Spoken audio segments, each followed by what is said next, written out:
Ladies and gentlemen, welcome back to ESL One Cologne 2014. Got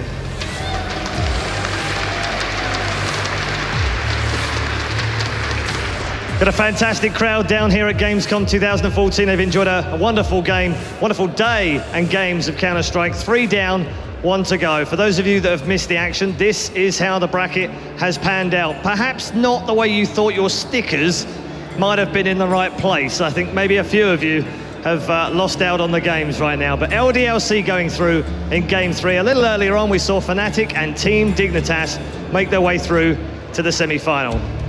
Time now to turn our attention to the last game of the evening, and boy, what a game it is.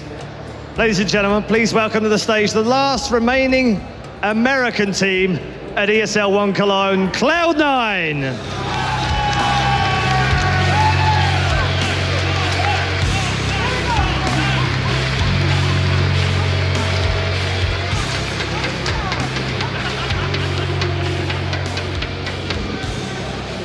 And they take on a team that has pretty much every trophy in the cabinet, bar this one. Please welcome Ninjas in Pajamas.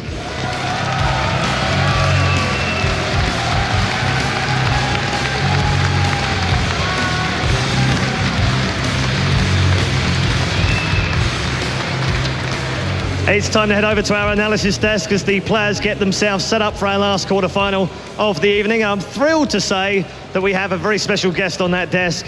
The in-game leader for Team Dignitas, Fetish, joins Richard Lewis and Sir Scoots. Thank you, Red Eye. He stole my thunder. I wanted to be the one to be so excited and welcome you to our desk, Fetish. Thank you very much for being here, and obviously congratulations on your win today against Epsilon. We've got plenty of time as the players are still setting up, so let's just talk a little about your day so far. Let's talk about that match a little bit.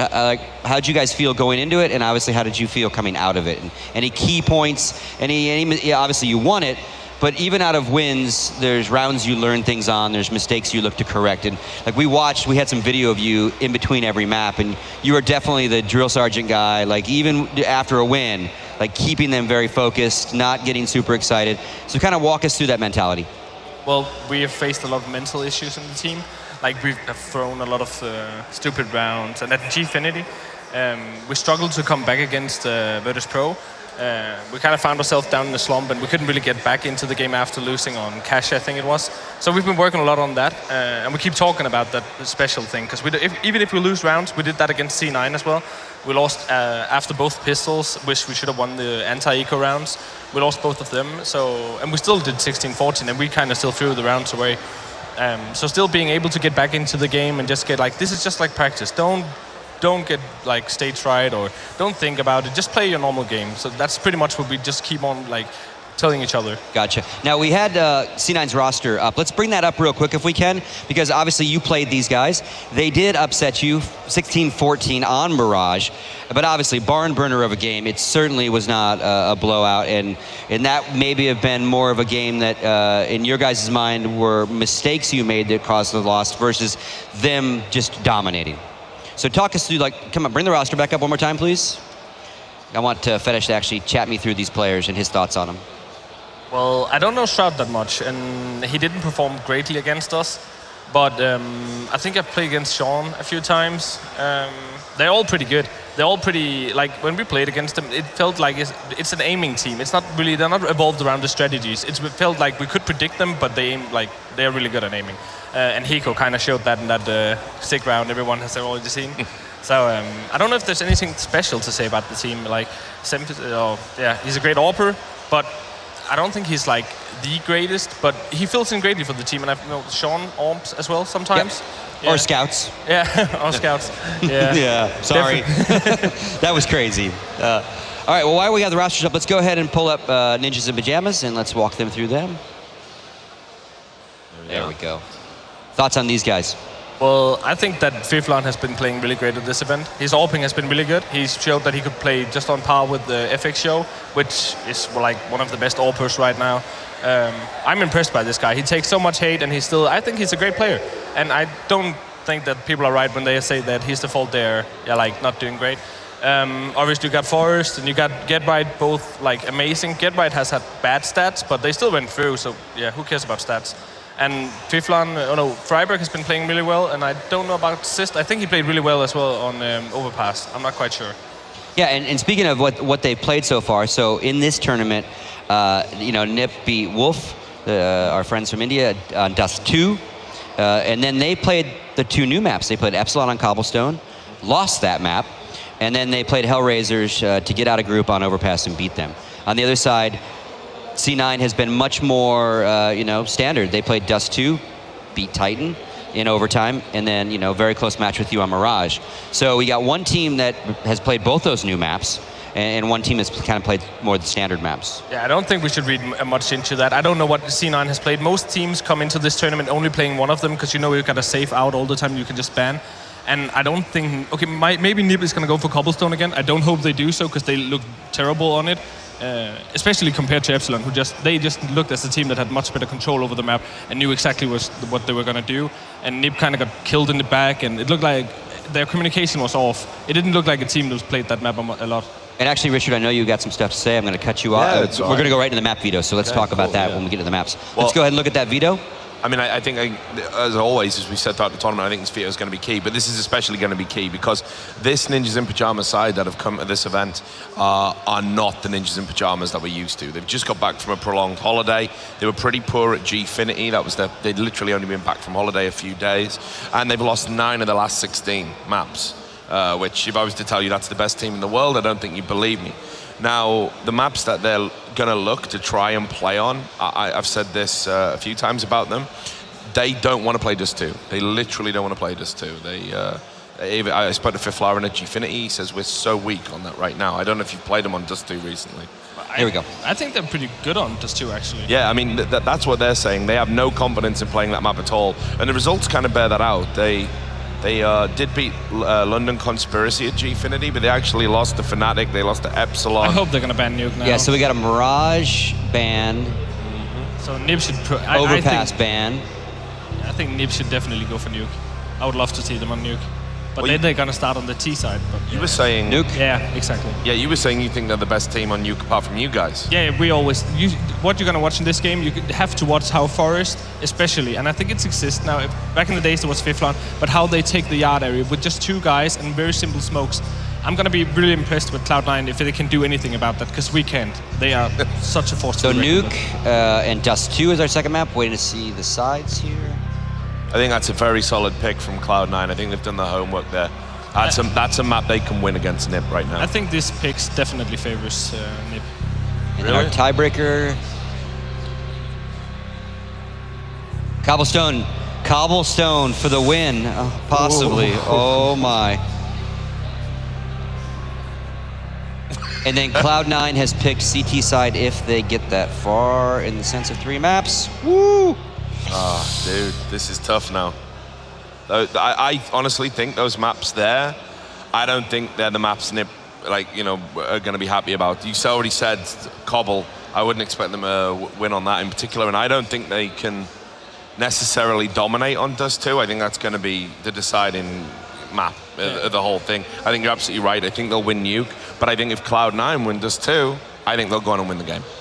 Yeah, and again, the Cobblestone loss they had against Epsilon, it was a 6-16, yep. And Vendetta had some conversations with Get Right about it, and they have practiced that map, but what they said is the reason Epsilon kind of beat them up bad is Epsilon did nothing like anyone else they scrimmed against, so they were prepared for a certain kind of play style, and they got hit with something out of left field. That's definitely the problem with these 2 new maps, and the problem with these 2 maps being here. There's no meta game here, so one team ends up looking like noobs because they don't know what they do because the other team just had a better read on them. And yep.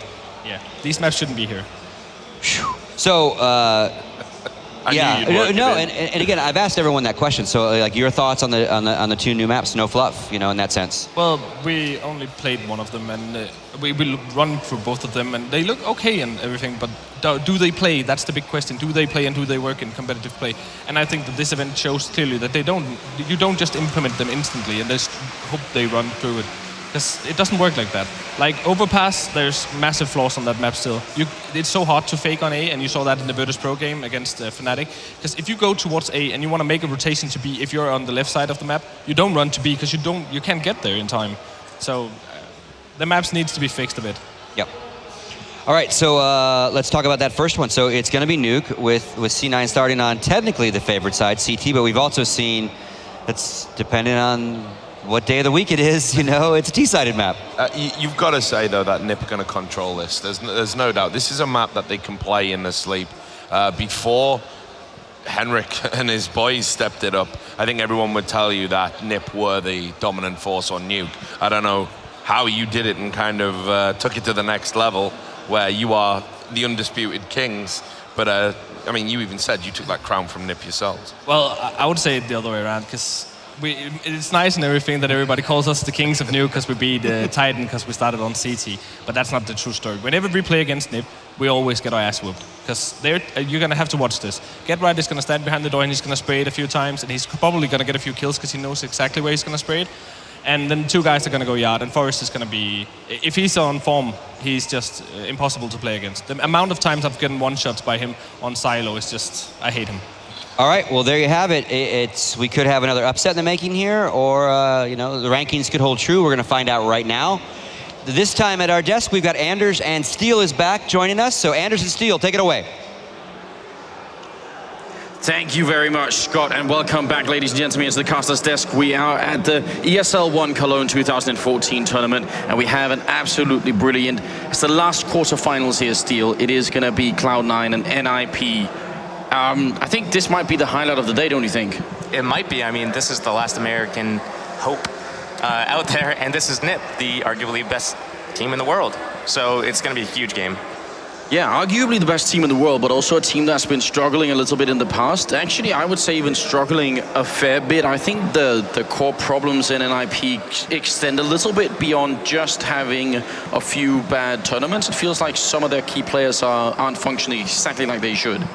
It could be that, but I mean, they did take the vacation. They did have the break, and they have had mixed results. But when it comes down to it, it's a major, and they're always going to put in everything they've got to make sure that I mean, they made the finals in the last two majors. They faced off against against Cloud9, which was the old Complexity roster, in the last major, and they knocked them out in the quarterfinals as well. So, I mean, these two teams, going back in history, NiP's usually got the better of them. That is what it feels like at ESCA land. That was without Shroud in the lineup.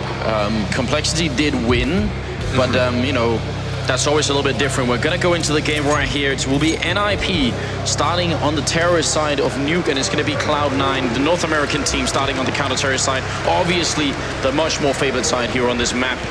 Your prediction for this one, it's NiP that picked it. It's NiP's map. This is their best map. They are starting terrorist side. I think they can close it out. Definitely maybe something around a 16-12 scoreline. 16-12. So that's actually fairly close. That's within range where Cloud9 could do it if they get just a few more rounds than they should, maybe. Shroud going to be moving up here and does spot a lot of people. He needs back up quick. He's being shot from every which angle, and Freiburg almost going down. Shroud going to get a second chance. Hiko falling back, and there's the opening. Headshots from Shroud raining in. How is he still alive? Finally, they take him down, but he took two people with him, leaving them in a 2-on-3 as Forrest and GetRight are the two people left here. GetRight, I think he's the one to watch. If NiP want to win this, it is on him alone, I believe.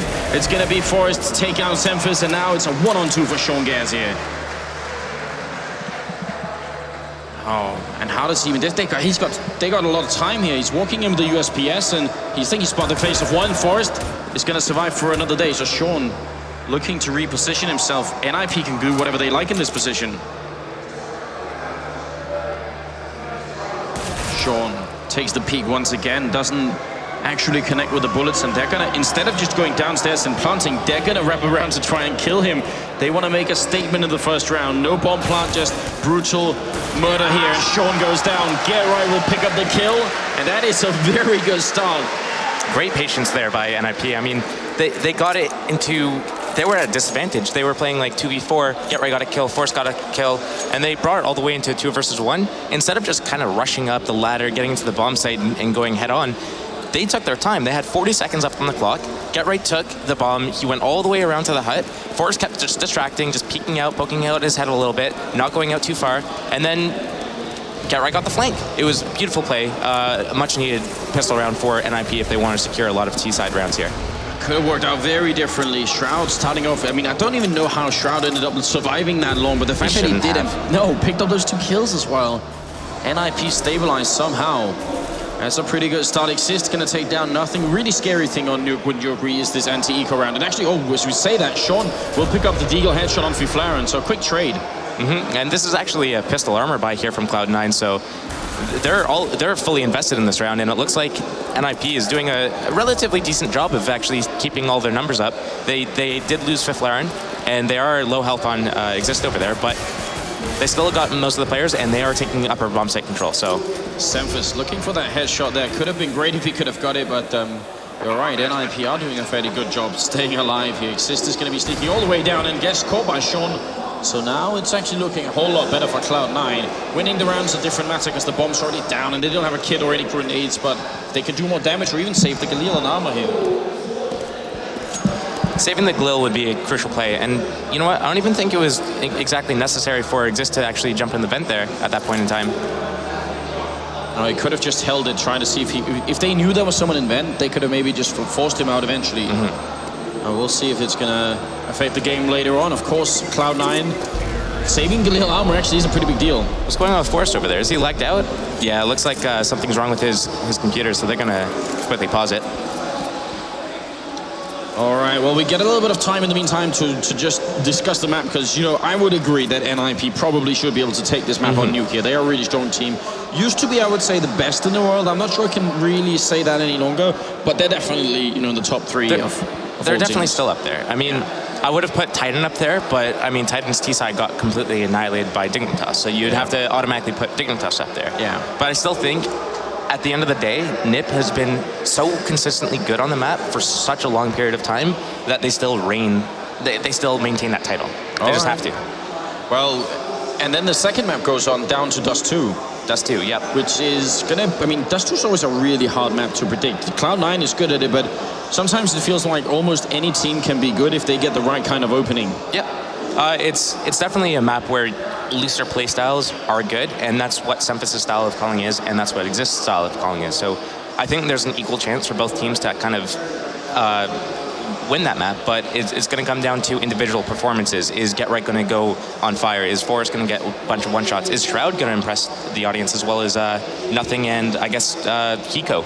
Hiko is a huge crucial player for Cloud9 on that map. Yeah, I was going to say exactly on that map, because we saw him do a lot of impressive stuff on different maps yesterday. Obviously, Mirage was maybe the most stunning example of that. But Dust 2 at ESL Land, that's what you're going to bring up, isn't it? Exactly. Yep. So, yeah, that was a really scary performance from him, and it's not the only example that we have here. So, yeah, we see Freiburg discussing a little bit with the ESL admins, making sure everything is worked out for just fine. And the Valve devs. And the Valve devs. But it looks like he's getting his headset back on, so...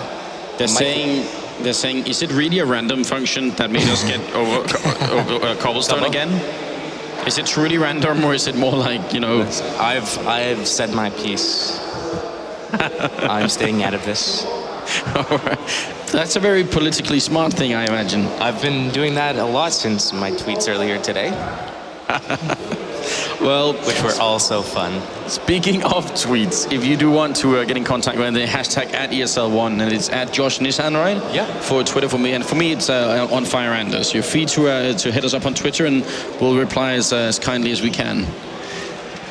Now, it's a little bit of a break here in the beginning, maybe giving C9 a chance to think about how they're going to play the upcoming rifle round. Not the next one, but, you know, once they get rifles. Yeah. How do you think they're going to hold it? Are they going to be very present out in the yard, or are they going to stay more defensive?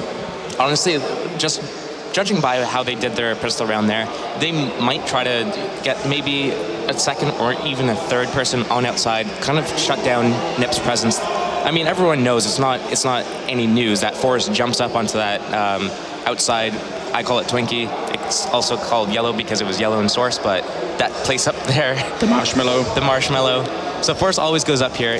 It's in everyone's best interest to shut him down. So we can see Cloud9's doing exactly that, trying to get that extra man out there, make sure that Forrest is neutralized, and then kind of stop NiP's aggression. So, I mean, we're going to still have to wait for the gun round. Cloud9, I mean, obviously it's 2-0 at the moment. How did they buy a FAMAS on Sean? It looks like he misbought or like snapbought. So that's a big deal. They saved the Galil that they stole from NiP last round, but buying this from us means they either have to get a bunch of kills or at least keep it around till next time. Otherwise, it's going to be a big issue. Forrest looking for the kill out here in the garage, but he doesn't realize there's someone on the crossfire, which is Semphis, and here's the C-set 75. One's going to go down, still 2 bullets left, and Forrest does escape around the corner, but this is actually not a bad start. Now things are looking a little bit tricky for NiP.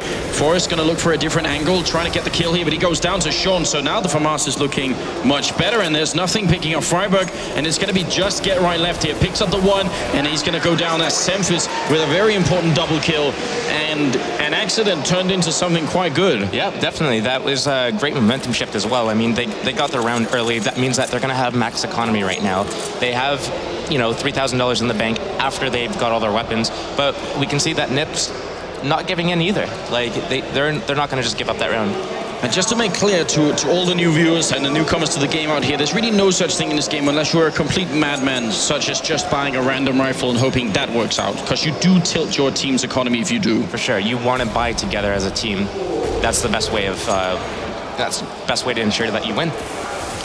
Forrest again with the jump over, so definitely you have the read on him there. Hiko down in main, just looking to see if he can actually at least listen and see if he can hear them jumping over him.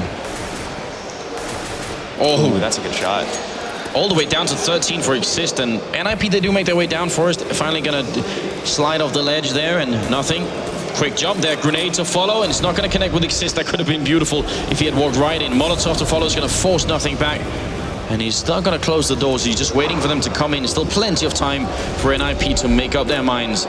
And now the door does close. Is he gonna find the timing? He opens it up once.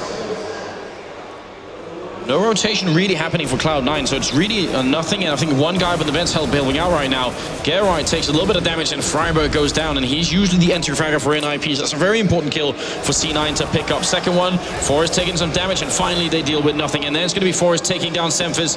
Now it's 3 on 4, and there's 25 seconds. They got to put this bomb down eventually.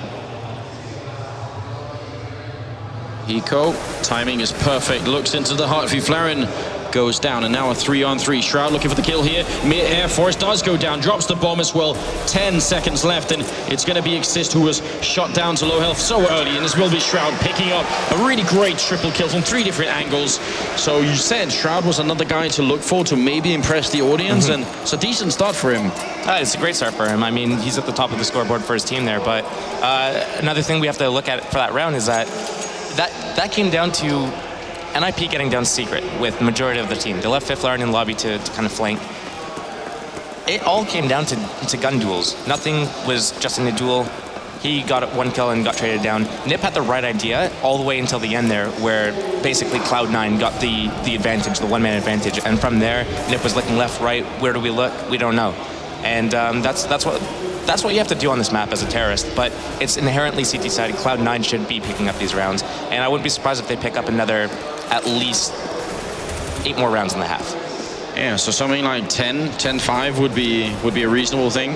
10-5, maybe even 11-4. I mean, NiP got the pistol round, but they got eco'd like shortly after that, so we don't know how many T-side rounds NiP is going to be able to get. Seems like the Swedish team has gone quite a bit for the outside area, and as you said, Cloud9 seemed prepared to try and deal with it.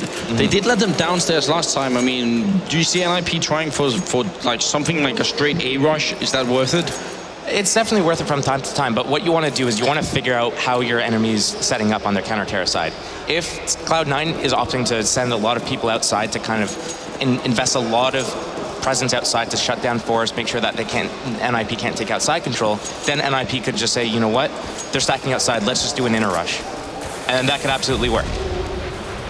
Cloud9 going quite aggressively out here, so as NiP is trying to adjust their tactics on the terrorist side, Cloud9 trying to keep NiP guessing about their setup, and this is really cool. They got 3 people outside waiting. It's going to be nothing to open up for us with a really good return headshot, but he instantly gets traded. Semphis comes up with a kill all the way up from the railing out here.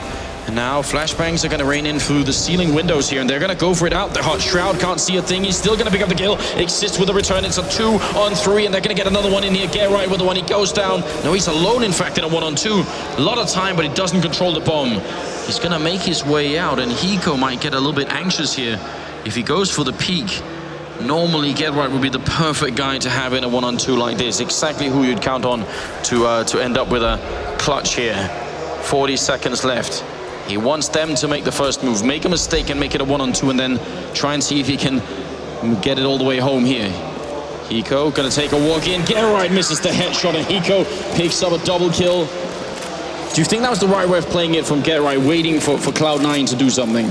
Yeah, I mean, he saw Sean Gers actually poke his gun out a little bit in heaven. So that's what Get Right was waiting for. That's why we saw him kind of just hesitating for about 10 seconds there, trying to wait for Sean Gers to make a mistake, peek out a little bit too wide, maybe check the squeaky angle. But once Get Right saw that, hey, Sean isn't giving me this angle, I need to make a play now, I'm down to 25 seconds. That's when he peeked out towards Mini. And he almost got the kill on the Mini player, which would have been a very good scenario for him. But in the end, he missed that opportunity, and Cloud9 was able to pick up the round. And now they've picked up 2 auto snipers. That's a lot of an investment, but would you agree with this pickup? It's definitely good. You can shut down ramp, you can shut down outside both at the same time, and then you can put a heavy investment into not only upper players, but rotators. So you can dance around the map through vents, up and down through secret. You can come through mini to help outside. Like, it's a very quick way to rotate around the map. But as we can see here, in this situation, I mean... Yeah, the smoke works, but they are shooting the feet away here. Sean with a really quick double kill. That's interesting, and nothing does go down. That must have been up in the A-bomb side for Flair, I think, from Squeaky. It's going to be a 2-on-4. So obviously Nico and from NiP shouldn't be a problem for Cloud9 to be able to hold on to, but they are actually losing players, and this could really work out for NiP. It's a 2-on-3. They've picked up 2 rifles. If they turn this around, that's going to really upset the North American team. Flair coming out of vents, Get Right already inside. If Hiko comes back to take a look, he might not be looking at this angle at all. Hiko charges in carelessly, should be going down here. Get Right not connecting, and it's going to be dropped. Hiko with a double kill. And explain this to me, Steel. How did it Get Right not connect with those bullets? I don't know. You turned to me for analysis. I can't analyze that. I don't know. Get Right had the angle. Hiko came out, I think, at a certain angle in which Get Right couldn't see him. But I don't think it was planned. Like, Hiko didn't know that Get Right was in that position. That's just... No. That's astonishing. Like, I can't put it together. Because it seemed like a really good setup. Because it was an odd choice for Get Right to stay exactly where he was, but it seemed to work really well. Just lacking the final piece of that recipe, which was getting the actual kill. Now they have rifles, and they're going to be in the hut pretty quickly. And they're going to go, I think they're going to smoke off heaven with this smoke and then execute. Yeah, it looks like I actually Get Right missed the smoke, but they are going to execute into upper, as we can see here. Great shot from Forrest, going to take down Shroud, and that opens up everything. That 1 kill is worth a lot right now. Bomb should be going down any second. Cloud9 are going to have a really hard time taking this, I think. The Molotov, not going to do anything. They're not quite large enough for spread. Flaren going to stay intact for the moment. Freiburg will pick up a kill as well on Shroud, and now, I'm not sure. Should they be going for this retake? 2 auto snipers is a big investment. Definitely, they're just going to forfeit the round at this point. Unless they're able to get 2 nice pickoffs here by nothing, I think they're just going to forfeit the round. And it looks like nothing's actually just going to go down. So 2 versus 5, maybe they toy with the economy a little bit, but it looks like they're just going to lose players left, right, and center. Forrest with a really, really great triple kill in this round. So 1 auto sniper's lost. Hiko's not even going to be staying safe here. Forrest will go down eventually, but he's got to be careful there, not wrapping around. Bomb's going to explode any second. Hiko runs right in and does take down Freiburg. Is he going to get the last one? No! Flaren takes him down. Is it worth the investment? NiP sacrificing 2 players to get that 1 sniper? I mean, if you look at the economy from NiP, they do have, just because they lost so many rounds in a row, they did have the economy bonus, and then they just won that round. To take down 2 auto snipers at the end there, I mean, it's worth it. Cloud9 right now, I mean, that's huge. $5,000 per auto sniper. They got both of them at the end, plus the armor, plus the grenades. They just put Cloud9. If NiP is able to win this round, Cloud9 is going to be on a Nico, and they know that. That's why they're kind of pushing their way through. Flaren with the opening kill on Sean, who's holding down here in ramp. He's going to go for 1 more. Can he catch Semphus? That's the big question. I'm not sure Semphus realizes how close they are. He's looking the wrong way. Flaren is really close, but he gets a shot through the smoke. Nicely done, and Forrest goes down to nothing. So in spite of that great start and what looked like a great position for Flaren, wasn't enough. It wasn't enough. Well, they do have the smokes, and obviously, if you want to plant upside, you know, in the A bomb side, you can sort of do it without a smoke, but in the B bomb side, it's really tricky not doing it. So good for NiP that they managed that. Fiflaren getting his ankle shot a little bit here, and he's just going to be hiding. He's occupying 2 players, and Gerrard's going to take down nothing. Could he do more? He's on the light side. He actually misses the ladder there. I'm going to go down to Shroud, not hesitating for a second. And now it's a 2-on-1. Fiflaren very low on health. He's going to have time to buy time here. Exist is alone. 15 points of health. And in a 1-on-2, it's far tick this bomb, but they have a kid. Oh, Exist! Great headshot, double kill. And now it's a 1-on-1. Hiko versus Exist, and he's trying to juke this around. Hiko going to get the kill right there. And there is, I think, just enough time for it. Last second. Cloud9, very, very close round. Very close. If Gerard doesn't miss the ladder, if he actually gets upside, imagine how much Cloud9 have to focus on. That was a great play by Gerard. If he had made it actually up that ladder, up the vent, Cloud9 not only wouldn't know where he was, but he could dance around the vents with full control of that and kind of like peek the bomber, make sure he's not on the bomb, and he's just got a great position there. He can flank the players going into the rafters. It was literally 1 second difference. Yeah, that was that close, and it does cost NiP the round. Good news is Cloud9 did actually lose 4 members that round, so they win it, but they're still just as close to ecoing as they were the round before, and NiP can still buy. That is a sick shot from Hiko all the way up, and as you said, everyone knows it by now. It's common knowledge. Forest is up on that marshmallow, or the silo outside. Shroud. Great spray, gonna pick up the 1. It does return on to Exist, and Fiflaren hiding inside main. Gonna take down Hiko, so now it's a 3-on-3, and the health advantage is with Cloud9. I think nothing is actually making enough noise here that they know he's on the ladder. Gonna throw up a bit of grenade and just being pretty obnoxious there. Fiflaren is gonna take down his teammate in Semphis, and can he pick up a triple kill here? Fiflaren on 28 HP, and he's playing a really good game right now. Gotta give him a lot of credit for this. Bomb goes down, and nothing, and Sean Gares. They have to try and retake this. They're going to be ecoing if they don't. Sean wants to inch his way into the bomb site. Seen him picking anyone up, but Exist will drop him. And nothing now. 1-on-3, down in the vents. This is almost the worst possible position. And I mean, we're going to have to see Cloud9 ecoing next round. Nothing is definitely going to have to save this. And the reason why NiP is able to pick up this round is because they are going upper, and Cloud9 is heavily investing players on outside to just take down Forest. Gerard's able to take down nothing there, and that means that Cloud9's, they're not going to have any money. And they actually all survived the blast as well, so that's pretty good. Right now, it's Gerard at 10 kills, so we've been pointing out a couple of mistakes. One of them when he was missing that shot, but he's actually top fragging right now, except for Hiko's on 12, but it's between the two. 6-4, and you said, you know, 5 rounds might be all right for NiP on this first half. Right now, they're at 4. Yeah, it's looking very, very good for them at this point. And I wouldn't be surprised if they're able to pick up a 5th here, but we do see the investment from Cloud9 here. I don't want to give anything away, but we might see... It's too tough to tell how this round's going to pan out. We do see the players playing on upper this time, and that's where NiP's been going the last few rounds, where they're able to actually pick up the 3rd and 4th round. And a couple of Molotovs as well being picked up here from NiP. Fiflaren shot for the smoke, going to take down Sean.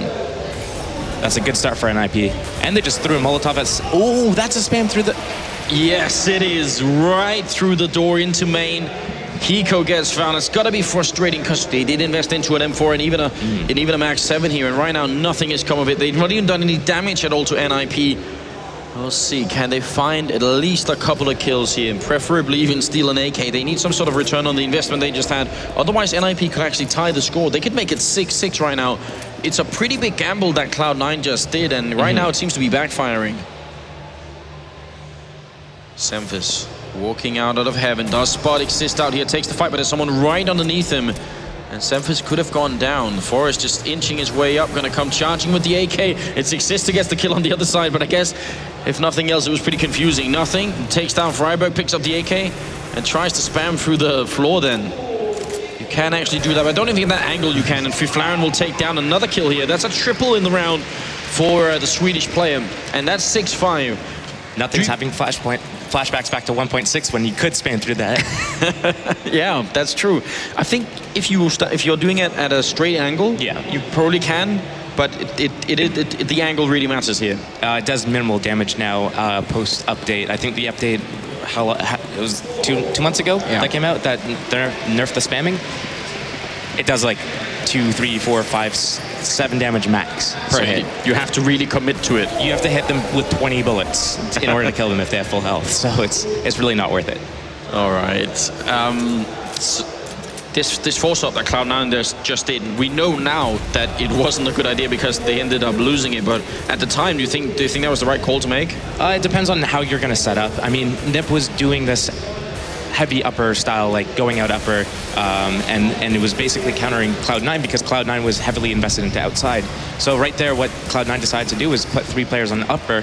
But I think NiP was reading that they were on eco, and then they were able to just like get 2 spam kills. Fiflaren got the spam at ramp, and then Freiburg from T-Red through the main wall was able to get the second kill. That makes it a 5-on-3 right there, and then they're able to pick up the round. So, and actually that spam spot through that Freiburg did is a pretty usual one, but I can't even remember the last time I saw it work. There are a lot of these spam spots that people try all the time. So how much do you think that's going to mess with Hiko, just that he actually died with such an annoying thing?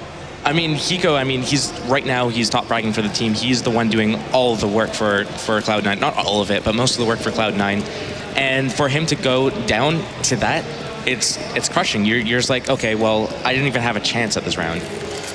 He's going to have a chance this time. He has picked up the rifles here. 6-6 is the scoreline, and NiP already doing very good work on the map that they picked as well. Starting on the less favored side, no less. So this is going to be a huge confidence boost here to the Swedish team. Sean holding by the boxes here, and the smoke up, really standard play coming out. Fiflaren's proven really great at opening into this ramp room, so I'm wondering if he's going to do it again. Sean does get the pickup on Freiburg, flashed and smoked, but it still works. Semphis comes in, doesn't connect, but they've got to be careful they don't underestimate how fast NiP are here. Fiflaren can't find the opening, so I actually like the fact that Cloud9 get the kill and fall back and play safely. Oh, but they weren't counting on Forrest, and Hiko will pick up a quick return. That's really important. Forrest could have done huge damage if he had stayed alive, and they weren't able to catch him here. Smoke off to one man, and I think, is that a smoke in the other one too? No, it's going to be a Molotov, so NiP really want to make sure. But in the meantime, they're losing players. Hiko comes up with a double kill for Fiflaren. Can he return? This is a 2-on-4. Very NiP spot for NiP, and Exist not going to be making it happen here. Nothing will take him down. Fiflaren falls, and it is a combined effort from Cloud9. So What was the total result? I mean, Cloud9, they won that round. They only lose 1 player. What did NiP do wrong? Okay, so if we go back and figure out how NiP won these 6 rounds, they won the pistol, they won the following round, and then they got eco'd. The next round that they almost won was when GetRight was with Fiflaren. Fiflaren was planting, Hiko came out with the auto sniper and got the kill on Fiflaren, and GetRight couldn't get the angle. But what they had done that round was they did outside smoke, sent 2 people outside, and then did upper smokes and flashes, and then hit upper through the hut at the same time. They did that strat 3 times in a row. The first time we saw it not work because GetRight missed his shot on Hiko over at Heaven. The next 2 rounds, it did work. Here they switched it up and they tried going ramp. Yeah, and Hiko could have caught someone off guard there. I'm actually surprised that NiP saw this coming because it's been a while since they've been so active, and Freiburg is going to catch Hiko as he's trying to get away. We'll have to see if NiP return to the formula that seems to have been working at least a lot of rounds so far. Now let's see. They have received a lot of damage here on NiP. Forrest is very low. Freiburg also underneath half HP, and same for Exist. And it's Freiburg who falls first. Shroud will pick up the kill, and another one coming in for nothing. Semphis is waiting here in the main entrance to the A bomb site, but it doesn't even matter. The bomb is dropped outside here, so Cloud9 just even losing control of Courtyard, they actually go back to try and retake it, and it works out really well for them. Fiflaren and GetRight 2-on-4. They have that much time, and even worse, they don't have the bomb control either. GetRight jumping over, but he must have been hurt with that jump. Semphis is really close to him here, and gonna spot him jumping down, so they know exactly where the NiP players is. GetRight running with the knife out. It's gonna get taken down, and it's nothing to pick up a double kill, and Cloud9 managed to secure it. That looked like such a good start for NiP though. I mean, they still have 6 rounds on the Terra side, so it's still a very good scenario for them. If they're able to pick up this last round in the half, I mean, they're gonna be laughing going into their counter Terra side. But Cloud9 doing a really good job. They lost the pistol. They got that setback where they 4-spot lost that, and then they had to eco after that as well. So those rounds, that's basically a majority of their losses. But NiP, if they want to win, like, their upper hits have been working the best for them. I mean, they're running out rounds going lower. This is what worked. Yeah, and they seem to be returning to that formula as well now. Here in the heart, they're already pushing in, and there is some defense going on in here. Forest with a really good opening. Instant headshot on Shroud. He's going to get taken down by nothing, but now the push is on. Freiburg takes down nothing. They should be able to get a bomb plant here. Hiko hiding in main, waiting behind the smoke. He's actually going to pick up a kill on Exist here, and that drops the bomb in the middle of everything. This is a massive kill for Hiko. Fiflaren goes down. Freiburg is next, and now it's Get Right one-on-one versus Hiko. The two top fraggers fighting it out for the last round of this half, and there's plenty of time for both to work with here. Get Right can't put the bomb down, which means the clock is going to be working in favor of Hiko still, but 50 seconds is a lot of time. Get Right jumping past it. What? Takes down Get Right. Oh, sorry, takes down Hiko. That was pretty bold. How did that work? Reactions, good aim, composure. Get Right. Because if you had to teach someone to play Counter-Strike, I think one of the first things you have to say is try not to jump when you're, in a fight ever. The thing is, Get Right didn't think that Hiko was going to be at that angle, actually. Get Right thought that Hiko was going to go around to locker room or something, or not actually be holding the angle into Squeaky. And then Get Right tried to jump. I would imagine he tried to get the bomb, jump down the vents, and then plant lower. But as soon as he made that jump across, he spotted Hiko at the corner of his eye, the corner of his screen, and it just flicked over to him and took that battle. And there we do have Get Right there, and we noticed he had this new haircut. I'm sort of wondering if he got up this morning and said to himself, today's the day that I'm gonna bring myself out of this slump that I've been in. Because we've read interviews as well from him, and he's been sort of acknowledging himself that actually I haven't been playing as well as I should. I'm one of the reasons why we've been not doing so well. And now, well, on this first half he was doing really well. I'm wondering if we can take a listen in on Cloud9 just for a moment to see what they're saying while we do have this halftime. I say, maybe we do. Sean gets a smoke and a flash, and we do the ramp thing to under ladder to smoke up in heaven. We go through our smoke up in the thing. We just wait behind the smoke in heaven, and then we take upper. Said one outside. So they're just talking about their pistol round strat. We don't want obviously NiP to overhear that, but right now they're just kind of figuring out what do we want to do on this pistol round. This is a very, very crucial round to have. If we pick up this round, we can actually win out the half. So what is it that NiP's going to do? What are we going to do to counter it? And it sounds like they're going to try to do some sneaky play, try to catch NiP off guard, get behind them, get a nice backstab going. So that's what they're focusing at the moment, and that's exactly what they need to do. Just kind of get the team involved, get an effort from everyone, just get input from everyone. What can work? What ideas do you have? Get the ideas from everyone, and then go straight into it. We do see Peter clapping in the background as the round starts, really trying to get his team up and running. So much on the line here. 8-7 is a really, really good first half for NiP. It's almost going to be hard for them to actually lose this second half, I think, unless Cloud9, as you said, come up with an incredible trick play and somehow make that work. They are going right into ramp. Look at this, 4 players rushing in, and Fiflaren almost gets caught. That's so close. They're going to be close to him. He's going to have to try and run away, and he's just exactly fast enough to make it happen. So while they could have caught him, that ladder is going to save him here. They go for the kill anyway, and he's down to 17. Sean keeps pushing up, going to catch one guy out of the garage here. I think that's Forrest. He's going to take the duel again, and should be careful now. 11 bullets left. Smoke's going to rain up there, and will actually fall down, so I'm not sure that helps them all that much. One flashbang for Fiflaren, very low on health. Going to go for the peek. He realizes they're all coming for him here, and he doesn't get a single one.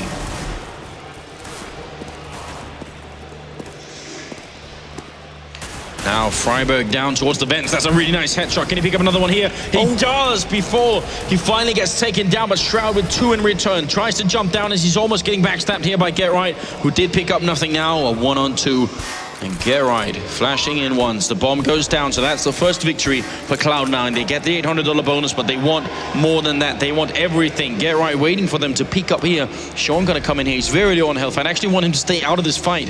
Just don't peek Get Right, because that could be dangerous. 7 bullets, now 5 bullets left. He's gonna run out and go down. Shroud picks up the triple kill. Very, very important round coming in here. And Shroud has really been hitting some great rounds so far.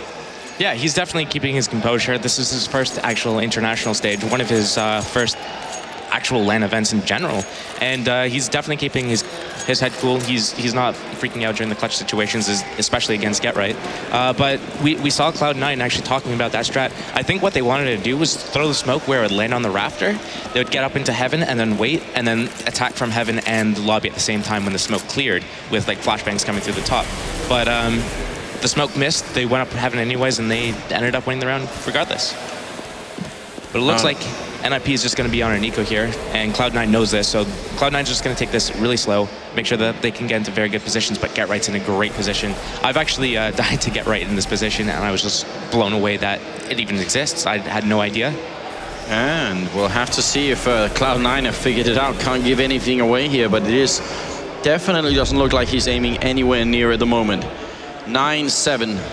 We're in the 17th round. If you're just joining us, this is only the first map of this quarterfinals, and it's a very important one. And Sean doesn't realize either. Does that make you feel a little bit happy at least? It does. It is such an annoying angle. But you know what? After this event, no one's going to be able to use that angle anymore because everyone's just going to be cleared Get Right spot. Yeah. Oh, wait a minute. Freiburg gets caught with a grenade out, gets taken down by nothing, and they're instantly downstairs. Shroud will pick up Exist, and Cloud9, instead of slowing down, they actually just decide to put some speed on it, not get picked off one at a time by NiP, but really just pressure on. And I think sometimes that can be the right move, because if you slow down too much, you might end up losing even more players.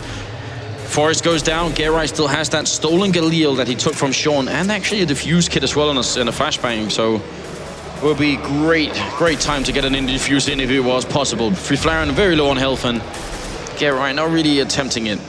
Best choice here? Doing what they're doing right now, just backing off slowly. Keep that Galil, Get Right.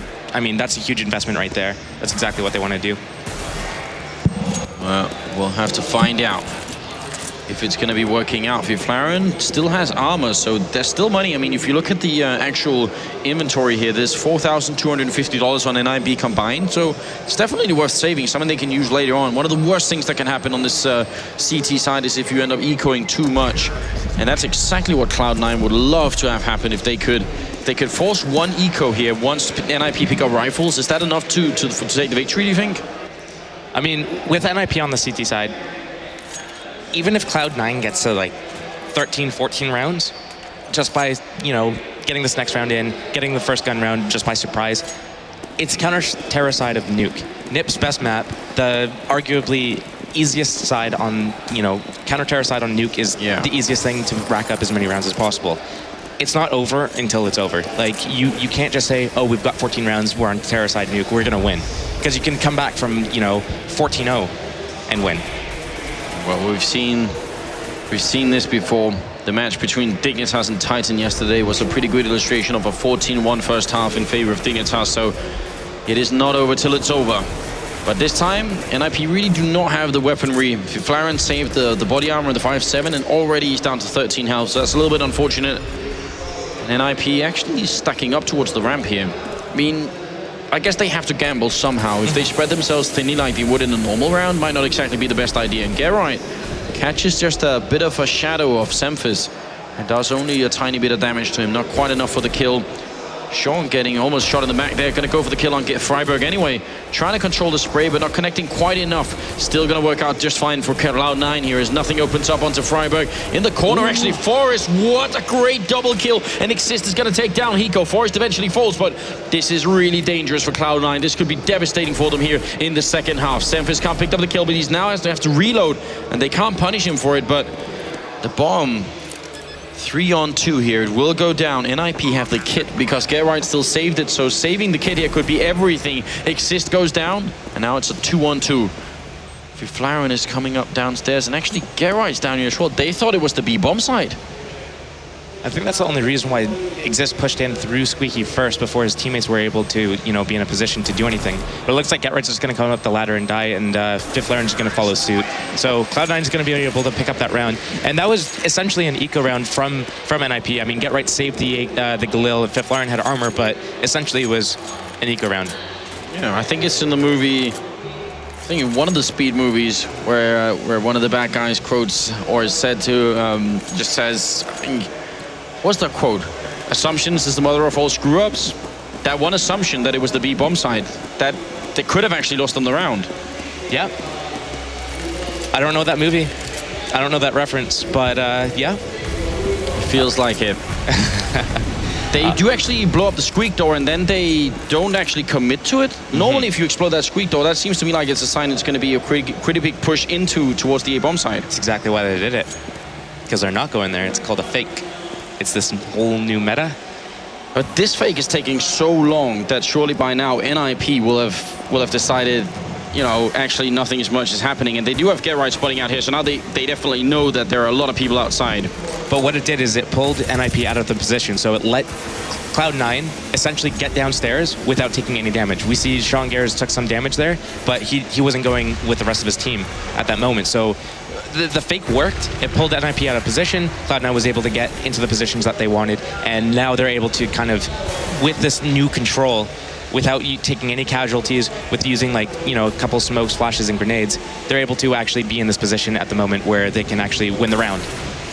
And they get all the way up to this position, so this is why we need you here, Steel, to figure these things out. Get Right goes down, and he's been playing so well in this map, so that has to be considered a pretty big opening here for Cloud9. And down in the bomb side, there's still some people holding on here. Can they finish this round? Look at the time left. 16 seconds. They open up. Freiburg inside holding. He's going to pick up 2 kills. Forrest with the 1. Can they finally come home? They will get it done. The spray from Semphis, a double kill. It looked very, very close. Leaving it to just 15 seconds is a huge risk. It is a huge risk. I mean, if I don't know. Honestly, Forrest and Freiburg there kept the team in the round. They got the 3 kills, just snap, snap, snap, right there. If they hadn't got those kills, they were done for anyways. So I think Cloud9, they were destined to win that round. They got the perfect fake off. They got the outside control. They got the boost onto Heaven, all by 45 seconds. That was great control. You can hit mini split. You can come up through Heaven. You have full control of outside, and you can just collapse on the upper bomb site. So, I mean, Cloud9 outbrained them in that scenario. And it hits NiP exactly when they needed to start winning rounds, to collect some sort of economy, to boost their confidence, and to actually win on the map that they picked here, to try and see if they could do it. What would be your idea going into the next round for NiP? How do you try and secure yourself a round? Honestly, just playing default, they've only played that 1 gun round. On that round, Cloud9 did a fake outside, fake upper, fake inner, and then they walked outside. They didn't throw any smokes, they just walked across outside. So NiP, they haven't actually seen anything from Cloud9. They just have to play their game and hope that it works out for them. Oh, picks up the AK, goes for the spray, and can't connect with it. That could have been a really sick combo from Get Right. He does get up the first kill on Shroud. It might not be quite enough, so we'll see if NiP are just going to go back to their standard style after this round when they do pick up rifles, hopefully. Not sure what their economy is actually like, but I think they should be able to force it up here in the next round. They don't seem to be a team that's very much favoring going for the AWP style on this map, which some teams do on the CT side. But could be an auto sniper if they get enough money, I think. Well, we have to wait and see who's playing where. Like, if Flaren's playing ramp, you could put ramp, an outbound ramp, but Get Right normally plays outside, and Get Right will just play really random angles, kind of just try to catch one of the members of Cloud9 off guard, shoot him in the back, play from, we call the green mile spot, it's the old back stairs. Yeah. We call that like Get Right spot, because he's always there. He's always just in a place or a position outside where you're not really expecting him, and then he gets a kill on you, and then he's able to get away magically. I don't know how. So that could be inside the big garage, the big warehouse, by the pipe, it could be behind the sandbags, it could be behind CT Red, it could be old green mile, it could be Heaven, it could be CT spawn boxes, it could be locker room. And I actually remember having this conversation, or a very similar one with Sean Garrett, where he said to me, look, the problem is, even if he doesn't kill anyone from your team, you're still not spending so much time just being slightly paranoid that he is out there somewhere, and actually finding him and killing him is much harder. So it works in a multitude of ways, just having to deal with this issue. It's just spotting him is half the battle. Yeah. Well, right now, he is in a new spot outside once again here by the garage, and keep switching it up. He's just got to take these off angles, and that's exactly what he's doing. And Cloud9's actually taking quite a little bit of time here, actually clearing out all the positions slowly but surely. They haven't used any smokes or flashes yet, and Forrest is actually picking up the op. He went aggressive on the catwalk, and this is what I really enjoy about operators is you get a kill from one position, and instead of just keeping that same position, you go somewhere else. And Cloud9's going to be guessing, is he still outside? Is he going to be ramp? Is he going to be in the vents? We see Kenny S from Titan going in the vents a lot. It's very true. And while they're guessing, the clock is running down. Seems like they are going to try and focus on the hut here. Grenade rains in, does only a little bit of damage, but NiP with the opening kill. This is exactly the time to get back into it. Semphis setting up with a smoke, actually not from an angle that I recognize. I'm wondering if this is gonna land. Can't spot it just yet. 28 seconds, 27. They're really, really cutting it close. This is almost some Na'Vi-style terrorist play, but they get the opening anyway, and it's going to be Exist to drop down with a really quick double kill. Bomb still in control here. They do have it in. No, actually, it's all the way outside. What's going on? Sean goes down. Exist picks up the kill and then gets a little bit of assistance. How did the bomb get that far away? Your guess is as good as mine in that position. But it was a great play by NiP. What they did is they got the entry kill outside, and then they basically had 2 people watching the hut exit. Exist was able to get the nice double kill right after Freiberg died on upper. Exist got the double kill. He was able to maneuver back to the back of the silo, and he had a great position to stop the remaining Cloud9 members to get in from Mini. But I think that the smoke that Semphis tried to throw from the roof missed, dare I say it, because I didn't see it in upper. I didn't either. It didn't have enough power to go outside. I think you're absolutely right, and I was looking for it as well because I really haven't seen that angle before. It's not one that I recognize, so maybe we'll have to go back and check or ask Semphis later exactly how that works out. There is an AWP picked up on Semphis. Speak of it, and they don't have anyone on the NiP. I see you're smiling. And I'm just trying to think. Did that smoke land on the catwalk outside? So to allow them to get into Mini Garage to do that upper split safely? That would make sense. If that's what it is, then Cloud9 have really been doing some homework here. That would be actually very impressive if that's. We're gonna have to go back and check the demo to make absolutely sure we know what's happening here. Good Molotov here is gonna zone out the Cloud9 push, so some of them are through, some of them have to wait on the other side. And I'm really worried about the time that they're putting into this here. 35 seconds is just not a lot, and it's gonna come back to bite them, I think. They have to start winning rounds, so once again here, NiP are slowly but surely building up an economy. And as you said, it's not over till it's over here on Nuke, not once you're on the CT side. Downstairs, Flower will pick up a kill. He's going to go down to nothing. 20 seconds left. If this bomb gets stopped even once here, that could be the end of the round almost. And Forest has the door opened. They need a smoke, and they have one to get the defuse, or to get the bomb down here. But can they actually commit to it? Almost nothing has gone down. 8 seconds. Where's that bomb plan? There it is. And Hiko and Semphis pick up kills. Forest up in the window, going to come through with a kill on nothing. And Get Right will help out. Semphis goes down. It's a 2-on-2. The bomb only just freshly planted. So they need to get in here, get it into a 1-on-2, and then see if they can retake it. NiP losing the round would actually be a disaster. That would be really close. And Shroud picks up a stunning headshot. Now it's Forrest walking in, picks up one. He's already got the double. He's looking for the triple. Jumps, and Shroud takes him down just when it matters the most. That's when they make it work. Let's try and see if we can listen to Cloud9 here. That's good. They've got to be excited.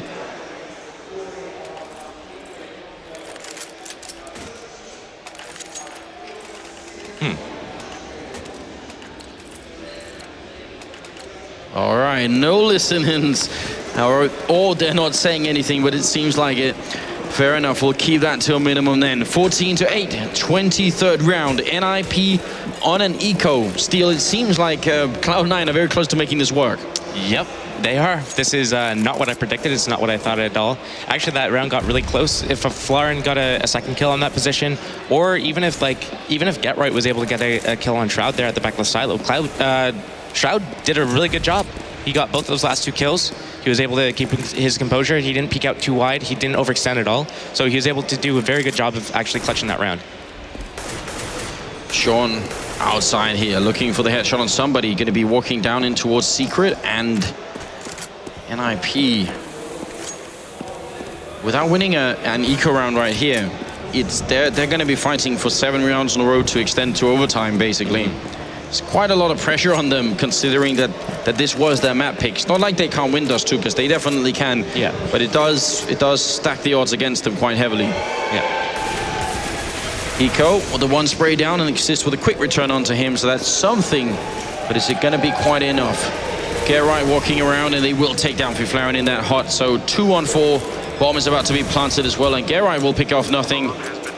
And Exist has picked up an AK. Now would be the time to get one of those magical NiP type clutches where they just pull it home, but it's not going to happen. Shroud and Sean Gaz make sure the round is safe. And it will be 15 map point for the North American Cloud9 team. I just saw Shroud crack a smile there, actually. He's getting happy. He's on match point with NiP on Nuke. NiP's best map. I'd be happy. Yeah, but Shroud is really, you know, an uncanny character in that sense. He's very cool. He's very, you don't really see that many emotions from him. So it's very interesting to see that he's actually cracking a smile there. That's cool. It's good to see. A sign of things to come, perhaps. Maybe that smile is going to turn into a little bit more if they can end up actually defeating what's probably one of the absolute best teams in the world. 24 rounds in here on the first map in the quarterfinals, and the Swedes are looking not very good right now. It's not over till it's over, so we'll give them the benefit of the doubt here. 3 FAMASs, 2 M4s is what they have in a single defuse kit. Forest looking for another bit of an odd angle maybe, but they are actually gonna smoke up here, a flash down. Looked like that was a smoke to follow Tori. Gerite gets taken out, so they accomplish something that's normally not very easy, as we've been talking about. They find Gerite on the garage, so 4 on 5, and they're inching their way forward. And NiP looks to be a little bit anxious. They're moving around a lot, trying to adjust to this. Semphis takes down Freiburg on top of the hot roof, and 3 on 5. This might just be it. Forest with the kill on Sean Gares. Cloud9 moving up. They're looking for the kill. They're looking for the next map already. Fiflaren and Forest 2 on 4. No bomb plan yet, but it's going to happen in a split second. Hiko and Semphis make it work. And look at that. The Cloud9 team instantly up. Hugs all around. Definitely time to celebrate if you are the North American team here. That's more than just a victory on Nuke. That's actually a pretty decisive victory. That is a decisive victory. They started on the CT side, but NiP, they got so many rounds. They got such a good lead going into their counter-terror side. But I mean, starting from the pistol round that Cloud9 got, into the following eco rounds, into the first gun round, they really set the pace. They never let NiP basically get a handle of the situation at all. No, there was a few rounds on the second half that NiP really could have done something with, and it would have been some of those rifles rounds they had in the beginning, and you know, as we picked up on at the time, one fake from Cloud9 actually gave them a whole lot. Yep, it gave them a lot of room to work with, but also what we have to keep in mind is the next round the next gun round that they won, where they ended up going lower and they killed Fiflaren in that light spot. Fiflaren really needed a rotator in the vents. If someone came down to the vents a little bit earlier and spotted that Cloud9 had like 4 or 5 people already downstairs, I mean, that would have been all the world of difference for Fiflaren. Even just putting a little bit of pressure in from the vents, maybe throwing a flashbang, but just basically making sure that Cloud9's not staring at Fiflaren, clearing that angle out. Maybe Fiflaren's able to pick up 2 kills, 3 kills just from being in that position. Yeah, but not that time. And it works out the other way. Scoots, let's hear what we have to say over at the analyst desk. Take it away.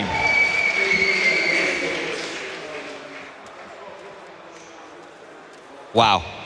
I mean, wow. Don't want to jinx it. I learned my lesson a long time ago not to wave the North American flag too quickly or brightly, because it always works out. It always works out badly. But incredibly impressive. And again, especially after the first side, 7 rounds is T. A-okay, right? Yeah, that's a comeback. Yeah, but that second side, you know, C9 takes the pistol and NiP gets 1 round as CT.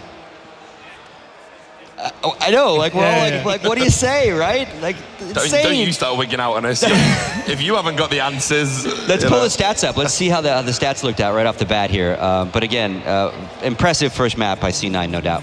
Well, yeah, and it's interesting as well about people's perceptions, because I saw Gerite actually come in for some criticism during the course of that game, which I thought was very strange. But you can see that he was top of the frag charts there. Fiflaren at the bottom, not reflective of his performance overall in this tournament. But ultimately, Hiko was just on fire, and I thought you highlighted earlier at the start of the game that Shroud didn't really impress you. I thought he massively stepped it up in this game. Yeah, I wouldn't read too much into the stats, because, like, if you look at the stats, all the kills that Fiflaren got on the T side, that's the important kills. That's the really, really big kills. When you win T rounds on Nuke, you're happy. And the thing that just went wrong for them is the way they played their CT side. Like, the first buy round, I don't think the fake worked for Cloud9. I just think it was a defensive setup for NiP on inside. And they just left yard completely open, and they had a solid like 15 seconds to rotate around after the inside fake, and they still didn't do anything about it. It's so unnormal for them to do it like that. They usually always have a guy in yard, and you saw later the round that they won, they actually had 2 guys in yard, and they should really not commit too much. They should just get the info and just play from there. And they played bad. They made so many mistakes that were not characteristic. Like, we noticed it on that 2v2 when Forrest managed to get into a 1v1, had 5 bullets in the gun, but loads of time with the bomb ticking away. Could have reloaded, and instead he tries to make a jumping headshot. I don't know if that's the old MSI bug. I don't think it exists anymore. I don't think. But still, the guy behind the silo or the plant spot, he killed GetRight, so he knew exactly where he was. He killed the guy who was in the dark corner, and he had 5 bullets left. He could just have reloaded, and he had time to work with. It seems as if they're a bit stressed. Also, the round inside where GetRight and Fiflon are left, and GetRight get into like a really, really awkward position and spots the guy coming out of a ladder, and he doesn't kill him. It's like an awkward position to take in that situation. Uncharacteristic. Exactly. We're watching all the way through, and this is what I said at the start, this isn't the Ninjas in Pajamas we know anymore. I don't know what it is. I don't know if it's lonely at the top and you just kind of take your eye off the ball, or whether it's these holidays that they've had, or whether they do need to make a change. I mean, they're obviously serious that they have problems because they brought a coach in. I think it's more about the mental thing. We struggled with this as well. I think it's mental. Because once they started losing rounds as CT, it looks as if they just played it silly. They just do it normally, do standard setups, and work from there. Don't do anything fancy, don't do anything flashy, just play it normally, and then work from there. They just seem to get really stressed whenever they lost rounds, and they let C9 get complete control of the map way too quickly. I also want to say as well, though, you did say if Cloud9 beat them, you would be impressed with Cloud9. You said at the start you hadn't been. Are you now impressed with them? I'm double up on impressed. Because coming from it's not a deficit, they won 8-7, but that's still a deficit on CT Nuke. So coming back from that, and NiP only won 1 CT round. That's not NiP. Yeah, and obviously, so, they need to take this break, screw their heads back on. And I wonder if a little bit of it is they did go in with those 7 rounds, and, a good player has good confidence, good ego about himself. Do you think maybe they just got, like you said, a little too cocky, a little too flashy, a little too flamboyant, and, C9 making all their shots and good strats just kept shutting them down? I think, as an in-game leader, I think the first buy round where they had to get right up top ladder and shoulder peeking yard, I think that's the wrong play to do in the first buy round. The first buy round, you just want to get control, you just want to play it normally and get your head into the game. You don't want to do anything fancy unless you have a super read on them. Maybe NiP had a read on them, I don't know. So maybe it was the right call, but from my perspective, I think it was the wrong call. I don't think they did too much fancy stuff. It was just a normal setup for NiP, but they got punished badly. Yeah, it did not work out well for them. Final thoughts on that map? Well, that's it now. NiP are out. I'm going to say it. I predicted 2-1, and that was to Cloud9, and that was predicated on NiP having Nuke in the bag. I think they've got some real issues that they need to iron out, and I think this may just come around too soon for them. I don't know if you agree. I don't know. Like, everyone says that these two is going to be Cloud9's map, and everyone said that this was going to be NiP's map. I think it's going to be the other way around now. I think we're going to see a NiP come back, and then everything is up for on the last map. What I'm looking forward to on Dust 2 is how many times are C9 gonna let Fiflon get entries on short with the AWP. Because he's really good at that position with the AWP as CT. So it's funny to see, or it's going to be interesting to see if C9 knows that and how they're going to cope with that. Yeah, and they both played Dust 2. Again, 16-7 for NiP over Wolf in the groups. And on Dust 2 is where they, in overtime, upset Titan. Yeah. So they both played it. Obviously, great success in C9's mind on an upset of Titan. But again, obviously they've gone out. So, maybe it's not the Titan of old either, right? So maybe that's not such a big upset. I would disagree with that, because it was an upset, because the Titan completely threw that game. They had so many overtime, outnumbered them. They had a 4-2 situation, and was it a 2-1 on B, where Titan just threw it away. So I would say they also did a comeback on that map. So yeah, it was a and let's not forget the psychology as well. I mean, you're telling me, as an in-game leader of one of the most successful teams in Europe, that you think NiP are really good on Dust 2. NiP are telling me they think they're trash on Dust 2. They don't want to play people on it. They think they're going to lose it. That's what they said all throughout Gfinity. We really don't want to play anyone on Dust 2 now. And they weren't bluffing. This was, they're absolutely genuine. I've got serious concerns about this map. Well, maybe they've only been good against us in practice. I don't know. That's just that's my perspective. Oh, no, I totally value it, as you know. But yeah, I think that in the back of their minds, they're going to be thinking, this is the map we didn't want to play. We thought Nuke was going to be a lock. And as you've said, they've obviously got psychological issues right now because they're making these little mistakes. Yeah, I don't know what's going through their minds, but if they really, really hate Dust2 that much, then they would have banned it, I guess. So I think they know that they should feel comfortable. And Dust2 is always going to be picked in these situations because the veto system is like this, because you always want to like pick an open map for your opponent not to get the easier side on. So Dust2 is going to be played all the time because you want to have an open map on your like. Makes perfect sense. All right, well, we're going to wrap this segment up, and we're going to wrap it up with the winning moment from Cloud9. Awesome. 3 on 5, this might just be it. Forest with the kill on Sean Gares. Cloud9 moving up, they're looking for the kill. They're looking for the next map already. Fiflaren and Forest 2 on 4. No bomb plan yet, but it's gonna happen in a split second. Hiko and Semphis make it work, and look at that. The Cloud9 team instantly up. Hugs all around, definitely.